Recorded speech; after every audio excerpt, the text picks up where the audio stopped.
ನಮಸ್ಕಾರ, ಅಶ್ವವೇಗ ನ್ಯೂಸ್ಗೆ ಸ್ವಾಗತ. ನಾನು ಪಲ್ಲವಿ ಭಟ್.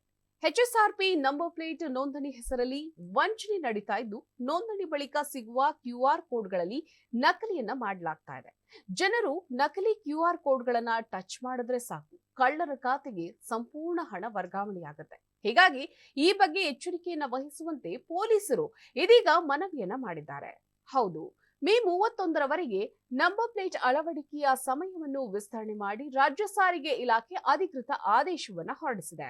ಇದನ್ನೇ ಬಂಡವಾಳ ಮಾಡಿಕೊಂಡ ಕೆಲ ಕಿಡಿಗೇಡಿಗಳು ನಕಲಿ QR ಕೋಡ್ ಲಿಂಕ್ಗಳನ್ನ ಆನ್ಲೈನ್ನಲ್ಲಿ ಹಾಕಿ ಜನರಿಗೆ ಮೋಸ ಮಾಡಲು ಬಲೆಯನ್ನ ಬೀಸಿದ್ದಾರೆ. HSRP ನಂಬರ್ ಪ್ಲೇಟ್ಗೆ ಅಪ್ಲೈ ಮಾಡೋ ಮುನ್ನ ಇರಲಿ ಎಚ್ಚರ. ಆನ್ಲೈನ್ನಲ್ಲಿ ನಕಲಿ QR ಕೋಡ್ ಲಿಂಕ್ಗಳ ಹಾವಳಿ ಇತ್ತೀಚೆಗೆ ಜಾಸ್ತಿ ಆಗ್ತಾ ಇದೆ. ಅಪ್ಪಿ ತಪ್ಪಿ ಕೂಡ ನಕಲಿ QR ಕೋಡ್ ಕ್ಲಿಕ್ ಮಾಡಿದ್ರೆ ನಿಮ್ಮ ಖಾತೆಯಲ್ಲಿ ಇರುವ ಅಷ್ಟು ಹಣ ಮಾಯವಾಗುತ್ತೆ. ಅಷ್ಟೇ ಅಲ್ಲದೆ HSRP ನಂಬರ್ ಪ್ಲೇಟ್ ನೋಂದಣಿ ಹೆಸರಲ್ಲಿ ಸೈಬರ್ ಕ್ರೈಮ್ ನಡೀತಾ ಇದೆ.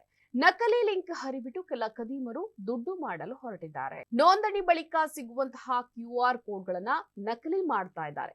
QR ಕೋಡ್ ಟಚ್ ಮಾಡ್ತಾ ಇದ್ದಂತೆ ಅಪರಿಚಿತರ ಖಾತೆಗೆ ಲಿಂಕ್ ಹೋಗ್ತಾ ಇದ್ದು, ಸ್ವಲ್ಪ ಯಾಮಾರಿದ್ರು ನಿಮ್ಮ ಖಾತೆಯಲ್ಲಿದ್ದ ಹಣ ಕದೀಮರ ಪಾಲಾಗುತ್ತೆ.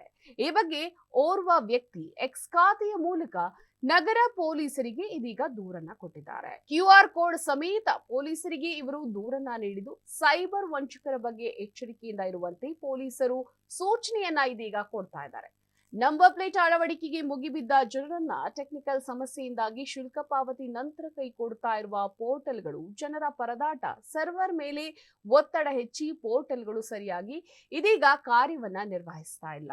ಮಾಲೀಕರು ಈ ಪೋರ್ಟಲ್ಗಳ ಮೂಲಕ ನೋಂದಣಿಗೆ ಪ್ರಯತ್ನಿಸಿದಾಗ ಹಲವರಿಗೆ ಕಂಪನಿ ಹೆಸರು, ವಾಹನದ ಮಾದರಿ, ಇನ್ನಿತರ ವಿವರಗಳು ಅಲ್ಲಿ ಹೊಂದಾಣಿಕೆ ಕೂಡ ಆಗ್ತಾ ಇಲ್ಲ. ಮತ್ತೆ ಕೆಲವರು ವಾಹನದ ನೋಂದಣಿ ಸಂಖ್ಯೆ, ಎಂಜಿನ್ ಸಂಖ್ಯೆ, ಚಾಸಿ ಸಂಖ್ಯೆಯ ವಿವರವನ್ನ ಹಾಕಿದ್ರೆ ಅಂತಹ ವಾಹನ ಇಲ್ಲ ಅಂತ ಪೋರ್ಟಲ್ಗಳು ತೋರಿಸ್ತೇವೆ.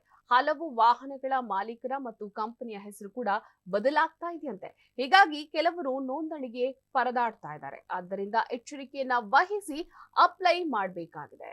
ಇದಾಗಿತ್ತು ಈ ಹೊತ್ತಿನ ವಿಶೇಷ. ನೋಡ್ತಾ ಇರಿ ಅಶ್ವವೇಗ ನ್ಯೂಸ್.